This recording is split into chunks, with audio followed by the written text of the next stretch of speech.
ዛሬ በጣም ስንፈራው ስለኖርነው ርዕስ በደንብ አድርገን እንነጋገራለን። ምንም ነገር ሳናስቀር እያንዳንዷን ነጥብ እየነካናት እንነጋገራለን። ይሄ ጥያቄ ምንድነው? ወይም ደግሞ ይሄ ርዕስ ምንድነው? ራስን ማስተዋወቅ። ስለዚህ በየትኛውም አይነት አጋጣሚ ራሳችንን የምናስተዋውቅበት ሁኔታ ሊፈጠር ይችላል። ማንኛውም ሰው ስለ ራስህ ንገረኝ ወይም ደግሞ ስለ ራስሽ ንገሪኝ ሲለን የተዘጋጀ ነገር እንዲኖረን ዛሬ ከመጀመሪያው ስቴፕ ጀምሮ እስከ መጨረሻው ስቴፕ ድረስ በደንብ እናያቸዋለን። Of course, no matter how much we practice, like introducing ourselves to a new person or people is going to make us feel anxious, ግን የተዘጋጀ ነገር ደግሞ ይዘን የምንቀርብ ከሆነ የሆነ የተወሰነ ያህል ፍራቻችንን የመቀነስ አቅም ይኖረዋል። ራስን ደግሞ በአግባቡ ማስተዋወቅ መቻልን የመሰለ ጠቃሚ ነገር የትም አይገኝም። ራሳችሁን ቀድማችሁ አዘጋጅታችሁ መጠበቅ ይኖርባችኋል። በተለይ ስራ አንዳንድ ጊዜ አቅደን አስበን የምናገኝበት አጋጣሚ ይኖራል። አንዳንዴ ግን በአጋጣሚ ደግሞ ራሳችንን ከእድል ጋር ተገናኝተን ደግሞ እናገኘዋለን። ያድል ደግሞ ራሳችሁን ማስተዋወቅ ባለመቻል ወይም ስለ ራሳችሁ መግለጽ ባለመቻል ምክንያት ልታጡት አይገባም ወይም ሊታጣ አይገባውም ያድላችሁ። ለዛም ነው ሁሉ ጊዜ ቀድመን መጠንቀቅና መዘጋጀት ያለብን። በዚህ ቪዲዮ መጨረሻ ላይ የተሟላ ስለ ራሳችሁ የሚገልጽ ጽሁፍና ሐሳብ ይኖራችኋል ማለት ነው። ከኔ ጋር የሰራነውን አብረን በምሳሌ እንመለከተዋለን። የኔን ምሳሌ በማድረግ ደግሞ እናንተ ያዘጋጃችሁትን ሁሉ ጊዜ ዝግጁ የሆነ ራስን የምታስተዋውቅበት መንገድ ይኖራችኋል ማለት ነው።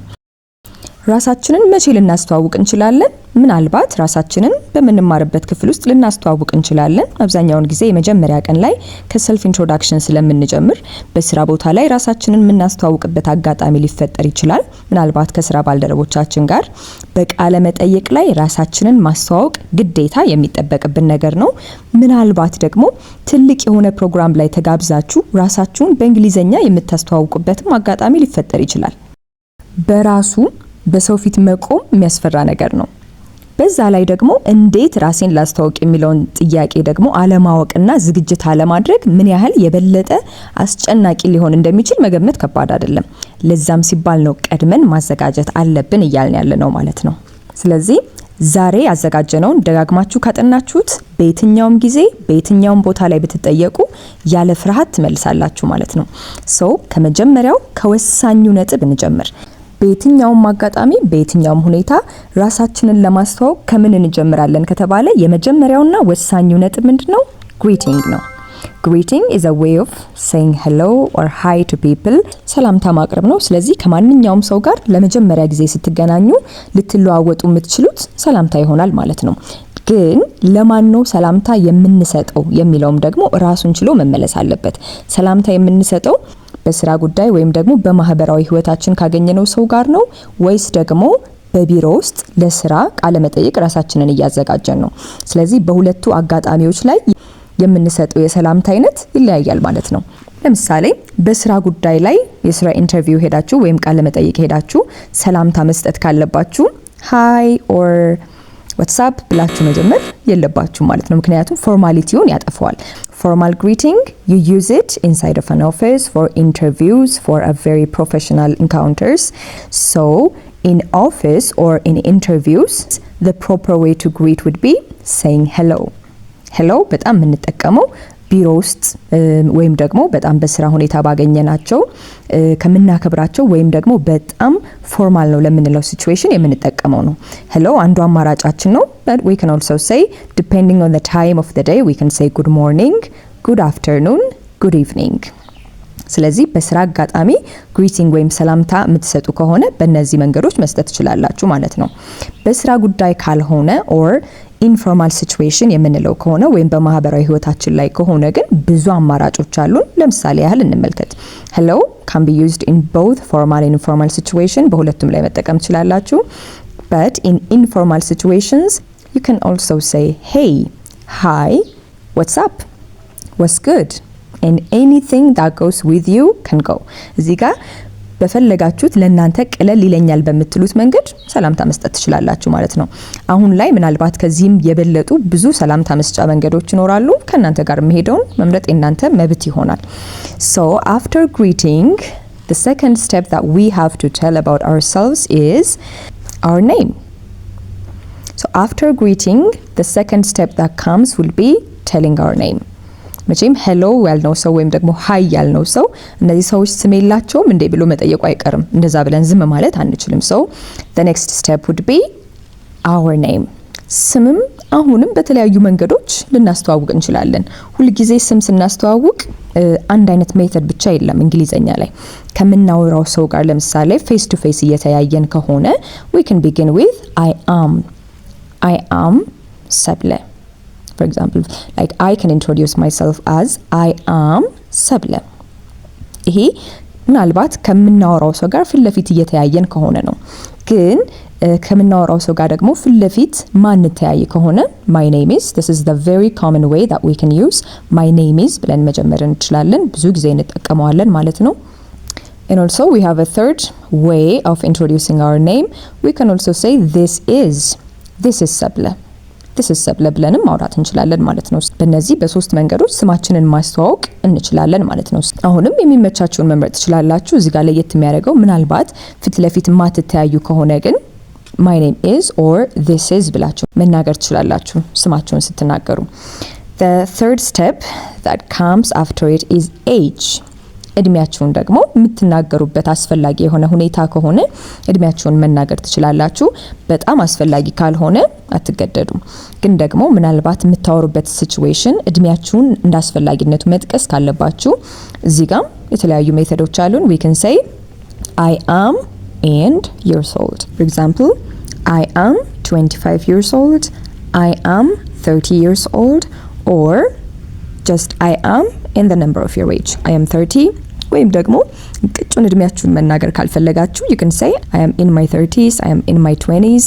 እነዚህን ሁሉ መጠቀም ትችላላችሁ ማለት ነው። ትክክለኛ ቁጥሯን መናገር ኮምፎርት ማይሰጣችሁ ከሆነ ራሳችሁን ስታስተዋውቁ በጣም መጠንቀቅ ያለባችሁ በጣም የበዛ መረጃ ወይም በጣም የተንዛዛ ነገር መስጠት አይጠበቅባችሁም። because አጠገባችሁ ያለው የሚጠይቃችሁ ሰው ወይም ያወራችሁ ሰው በጣም እስኪሰለቸው ድረስ ስለናንተ የማይገባ አይነት መረጃ መስጠት አይጠበቅባችሁም። ግን ደግሞ በጣምም ደግሞ ቁጥብም መሆን አይጠበቅባችሁም። ስለናንተ ተመጣጣኝ የሆነ መረጃ የሚያዳምጣችሁ ሰው ወይም የሚሰማችሁ ሰው ሊያገኝ ይገባል ማለት ነው። ባላንስ ለማድረግ መሞከር አለባችሁ። The next step would be location ወይም ደግሞ አድሬሳችሁን ወይም ደግሞ የምትኖሩበት ቦታ ስለናንተ ከየት እንደሆናችሁ የሚገልጽ መረጃ ደግሞ የሚቀጥለው ስቴፓችን ይሆናል ማለት ነው። So all of these informations are important because they add something to your personality. ከየት እንደሆናችሁ ስትናገሩ እናንተ ፐርሰናሊቲ ላይ ምናልባት ሰውየው አሲዩም ሊያደርግ የሚችለውን ነገር ትጨምሩለታላችሁ ማለት ነው። እድሜያችሁ ስለናንተ የሚገልጽልን ፐርሰናሊቲ ይኖራል። ያላችሁበት ቦታ፣ የመጣችሁበት፣ የተወለዳችሁበት እያንዳንዱ ቤሲክ የሚሆነው ለዛ ነው ማለት ነው። ስለዚህ ስለ አድራሻችን እንዴት አድርገን ማውራት እንችላለን ወይስ መረጃ መስጠት እንችላለን የሚለውን ደግሞ እንመልከት። ያው ዋናው ጥያቄያችን እንዴት እንናገር ስለሆነ ማለት ነው። አሁንም ለዚህም ብዙ መንገዶች አሉ። ለምሳሌ we can say I am from and your place of residence. I am from አዲስ አበባ፣ I am from መቀሌ። ሰው እዚህ ጋር የፈለጋችሁትን መናገር ትችላላችሁ። ግን ደግሞ የተቀጠራችሁበት ወይም ለስራ ኢንተርቪው ሆኖ የምትሰሩበት ድርጅት ደግሞ ምናልባት ኢንተርናሽናል ከሆነ you might tell them your country. ስለዚህ አገራችሁን በጥቅሉ መናገር ካለባችሁ you can say I am from Ethiopia። ወይም በጥቅሉ ዜግነታችሁን መናገር ካስፈለጋችሁ you can say I am an Ethiopian. I am an Ethiopian። በጥቅሉ ደግሞ ተወልጄ ያደግኩት ብላችሁ መናገር ከፈለጋችሁ ደግሞ you can say I was born and raised in ከዛ የእናንተን ከተማ ማስገባት ትችላላችሁ። ደግሞ አሁን ያላችሁበትን ቦታ በዛው ላይ መጨመር ከፈለጋችሁ I was born and raised in አዲስ አበባ, now I live in ጎንደር። እንደዚህ ብላችሁ አሁን የምትኖሩበትን መጨመር ትችላላችሁ። I live in ከዛ የምትኖሩበትን አሁን ያላችሁበትን ማስገባት ማለት ነው። ምናልባት አዲስ ሀገር ወይም ደግሞ ቦታ ሄዳችሁ እየኖራችሁ ከሆነና የቆያችሁበትን ጊዜ መጥቀስ ከፈለጋችሁ በስራ ምክንያት ሄዳችሁ ሊሆን ይችላል you can say I've been living in for example አዲስ አበባ for 3 years. I have been living in አዲስ አበባ for 3 years. እናንተ የራሳችሁን ሲቲ ኔም አስገብታችሁ የቆያችሁበትን ጊዜ መናገር ትችላላችሁ ማለት ነው። Or you can also say I have been living in አዲስ አበባ since 2014. ይሄ ደግሞ የጀመራችሁበትን ጊዜ መንገር ከፈለጋችሁ ነው። እነዚህ ሁሉ ስላላችሁበት ወይም እየኖራችሁ ስላላችሁበት አካባቢ ስለ አድራሻችሁ መረጃ ይሰጣሉ ማለት ነው። በቀጣይ የምንመለከተው ደግሞ የስራ ህይወታችሁ ነው። ይሄ የስራ ህይወታችሁ ተማሪም ከሆናችሁ የተማሪነታችሁን፣ ስራ ላይም ካላችሁ ስለ ስራችሁ እንድትናገሩ ያደርጋችኋል ማለት ነው። Here, the type of information that you give will depend on the type of introduction. Is it formal introduction or informal introduction? If it's in a formal introduction, you need to give a very detailed information, but የሆነ ኢንፎርማል ወይም ደግሞ ከጓደኛ ጋር ወይም ደግሞ ጓደኛ ልትሆኑት ከምትችሉት ጋር አይነት ከሆነ ግን እዚህ ላይ ምናልባት የተወሰነ ተጠቅሳላችሁ እንጂ በጣም ጥልቅ የሆነ መረጃ መስጠት አይጠበቅባችሁም። ቢሮ ላይ ከሆናችሁና ኢንተርቪው ነው ብለን ካሰብን you can say I work as and then the type of thing that you do. For example, I work as a principal in a private school. ስለዚህ ይሄ የስራ ሁኔታችሁን በደንብ ይገልጻል ማለት ነው፣ ምን እየሰራችሁ እንደሆነ። And also you can say currently I am teaching English at a private school. አሁን እየሰራችሁ ያለውን ነገር በደንብ መረጃ ይሰጣል ማለት ነው። ግን ኢንፎርማል ከሆነ እና ምናልባት ከኖርማል ሰው ጋር ወይም ደግሞ በስራ ጉዳይ ካልሆነ የምታወሩት ግን you can say I'm a teacher, I'm a doctor, I'm self-employed, I work in sales። እዚህ ላይ ጀነራል የሆነ ኢንፎርሜሽን ከሰጣችሁ ይበቃል ማለት ነው እንጂ ያን ያህል ዲቴይል መግባት ምናልባት የሚጠበቅባችሁ ከሆነ ኮንቨርሴሽኑ ከመራችሁ ትሄዳላችሁ እንጂ you don't need to give detailed information in an informal introduction ማለት ነው። ስለዚህ በጣም ጥልቅ የሆነ ነገር መስጠት አይጠበቅባችሁም። The next step would be talking about your educational background. This is very important still in formal situation or formal introduction. ምክንያቱም ምናልባት ሊቀጥራችሁ የሚፈልገው ድርጅት በዋናነት የሚፈልገው የተማራችሁትን ትምህርት ፊልድ እና ለድርጅታቸው ምን እንደምትሰሩላቸው ማወቅ ስለሆነ የሚፈልጉት ትምህርታችሁ ግዴታ እዚህ ጋር ያስፈልጋል ማለት ነው። አሁንም ጥያቄው የሚሆነው እንዴት ስለ ትምህርት ሁኔታችን መናገር እንችላለን? So when you talk about your educational background, if you are about to graduate, አንዳንድ ጊዜ ሰው ሳይመረቅም ስራ ሊያገኝ ስለሚችል ምናልባት በትምህርት ላይ ያለና ካልተመረቃችሁ you can say I am about to graduate and then the department or the field that you chose. For example, I am about to graduate in marketing management. I am about to graduate in psychiatry nursing. ስለዚህ ፊልዳችሁና የምትገቡበት ስራ ተያያዥነት እንዳለው ለመናገር you can say I am about to graduate። ልመረቅ ነው፣ ትንሽ ነው የቀረኝ እያላችሁ ነው ማለት ነው። ከጨረሳችሁ ደግሞ you can say I am a BSc graduate in የተመረቃችሁበትን for example I am a BSc graduate in medicine or I am a marketing graduate ብላችሁ ማቆም ትችላላችሁ። or ደግሞ I have a BA degree in accounting። እዚህ ጋር ፊልዶቻችሁ ላይ እናንተ ያላችሁን ፊልድ ታስገባላችሁ ማለት ነው። በዚህ ሁኔታ ያላችሁን የትምህርት ሁኔታ መናገር ትችላላችሁ። The next step is talking about the experience that you have. The very important part. Actually ሁሉም በጣም ጠቃሚ የሚባሉ ፓርት ናቸው። ኤክስፒሪየንስ ግን ሊያስመርጥም ሊጥልም የሚችል ፓርት ስለሆነ አሁንም ፎርማል የሆነ ኢንትሮዳክሽን ላይ you have to take your time and prepare so intensively on the experience part. እንዴት መናገር ትችላላችሁ ስላላችሁ ልምድ ነው አሁንም ዋናው ነገር የሚሆነው። You can begin by saying I have and then the years of experience that you have. For example, I have 10 years of experience in the department that you have. I have 10 years of experience in teaching. I have 4 years of experience in marketing. ስለዚህ እነዚህ ሁሉ ልምዳችሁን የምትናገሩባቸው ሜቶዶች ናቸው ማለት ነው። You can also say I've been a teacher since 2010 or I worked in teaching for 17 years. A very long time. You might even be chosen because of it. ስለዚህ እነዚህ ሁሉ ያለንን ልምዶች የምንናገርባቸው መንገዶች ናቸው ማለት ነው። በእነዚህ ሁሉ መንገዶች መናገር ትችላላችሁ ያላችሁን ልምድ። እንደ ልምዳችሁ ደግሞ የመመረጥ እድላችሁ ይጨምራል ማለት ነው። ግን ኢንፎርማል የሆነ ሲቹዌሽን ላይ ከሆናችሁ ምናልባት በጣም አስፈላጊ ካልሆነ በስተቀር የሰራችሁበትን አመት መጥቀስ ላይጠበቅባችሁ ይችላል። መጥቀስ ካለባችሁ ግን ከነዚህ ሁሉ አንዱን መርጣችሁ መናገር ትችላላችሁ ማለት ነው። The next thing that we have to talk about would be family. ፋሚሊ እንግዲህ በኢንትሮዳክሽን ላይ ምናልባት ስፔሻሊ ኢንፎርማል ሲቹዌሽን ላይ ምናልባት በጣም መጠቀስ ያለበት ጉዳይ ይሆናል። ፎርማል ሲቹዌሽን ላይ ምንጠቅስበት አስፈላጊ ቦታ ይኖረናል። ቢካዝ እንዳልኳችሁ እያንዳንዱ ነገሮቻችን ስለኛ ተጨማሪ የሆነ መረጃ ስለሚሰጡ ማለት ነው። ግን እንደተባባል ነው በጣም ማንዛዛት አይጠበቅብንም። ምናልባት ለኛ አስፈላጊ ነው የምንለውን መረጃ ብቻ ነው የምንሰጠው ማለት ነው። So how can we be informative about our family?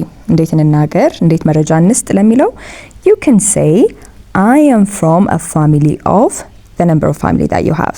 For example, I am from a family of 7. ከዛ ምናልባት ለቤቱ ስንተኛ ልጅ እንደሆናችሁ ለመናገር ስትፈልጉ I am the third or I am the fourth child ብላችሁ መናገር ትችላላችሁ። ምናልባት ብቸኛ ልጆች ከሆናችሁ ደግሞ you can say I am an only child. I am an only child. እዚህ ጋር በጣም ተራ ነገር ሊመስል ይችላል፣ ግን በተለይ ደግሞ ሳይኮሎጂ ለሚረዳ ሰው ስንተኛ ልጅ መሆናችሁ፣ ምን ያህል ፋሚሊ ቤተሰብ ውስጥ አለ የሚለው ስለእናንተ በእርግጠኝነት ተጨማሪ መረጃ ይሰጣችኋል ማለት ነው። Okay, we're about to finish. The next step would be talking about your hobbies. What interests you? What do you do when you have free time? What leisure activities do you practice? እነዚህ ሁሉ ምንድነው የሚያዝናናችሁ? እናንተን በትርፍ ጊዜያችሁ ምን ማድረግ ነው የሚያስደስታችሁ? ይሄ ሁሉ በጣም አስፈላጊ የሆነ መረጃ ነው። ስለዚህ አሁንም እንዴት ብለን በትርፍ ጊዜያችን ወይም የሚያስደስቱን ነገሮች ይሄ ነው ብለን እንዴት መናገር እንችላለን? Here, don't say I just scroll TikTok. Even if that's what you do, don't say it. Okay, I'm just kidding. Now you have to prepare so well on this one. ምክንያቱም በትርፍ ጊዜያችሁ የምታደርጓቸው ነገሮችም ስለናንተ ፐርሰናሊቲ የሚጨምሩት ነገር ስላለ ማለት ነው። So you can say, for example, I really enjoy ብላችሁ የሚያስደስታችሁን ነገር መናገር ትችላላችሁ። For example, I really enjoy reading. I really enjoy running. I am a big fan of nature, so I enjoy skiing. እነዚህን ሁሉ መጥቀስ ትችላላችሁ። እናንተን የሚያስደስታችሁን ወይም ደግሞ በትርፍ ጊዜያችሁ የምታደርጓቸው ነገሮች እንደዚህ ያደረጋችሁ መግለጽ ትችላላችሁ ማለት ነው።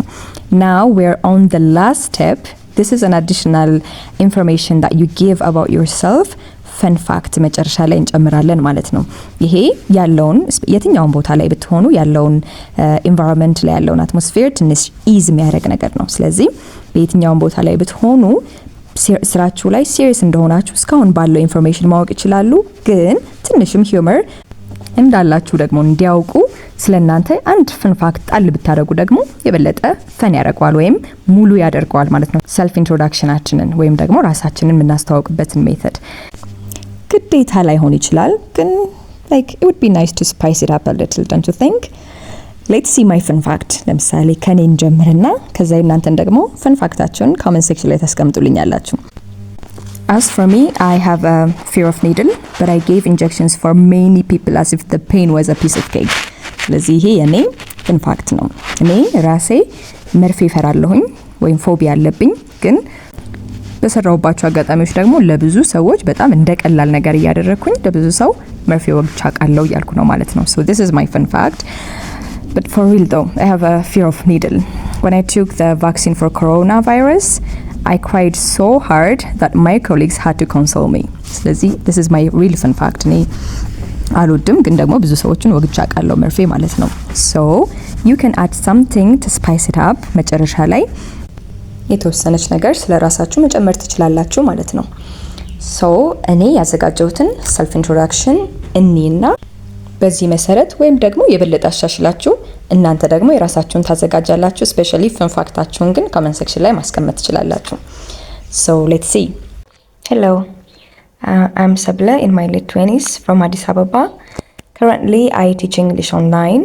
I have BSc degree in psychiatry. I have 4 years of experience in teaching. I am the 4th child from a family of 7. I really enjoy reading about ancient history of the world. I have a strong fear of needle myself, but giving injections to other people has always been as easy as ABC for me. So this is my self-introduction after all of the steps were conducted. እናንተም በዚህ መልኩ ያዘጋጃችሁትን እዚህ ኮሜንት ሴክሽን ላይ ሼር ማድረግ ትችላላችሁ። እዚሁ አንድ ላይ እንድንገመግመው ከፈለጋችሁ ማለት ነው።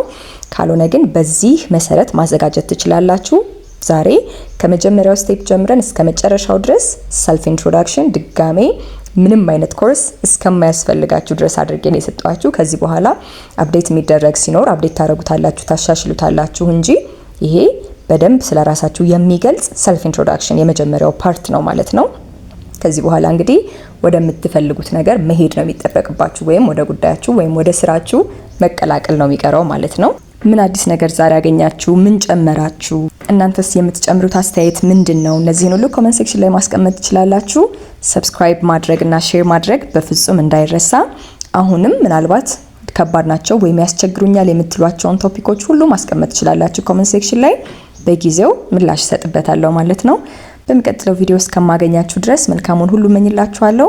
ኦንላይን ክላስ መውሰድ የምትፈልጉ ሰዎች በምትመለከቱት ስልክ ቁጥር መደወል ትችላላችሁ። እናንተን ለማስተናገድ ሁሉ ጊዜ ዝግጁ ሆኜ እጠብቃችኋለሁ። ወዳችኋለሁ። መልካም ጊዜ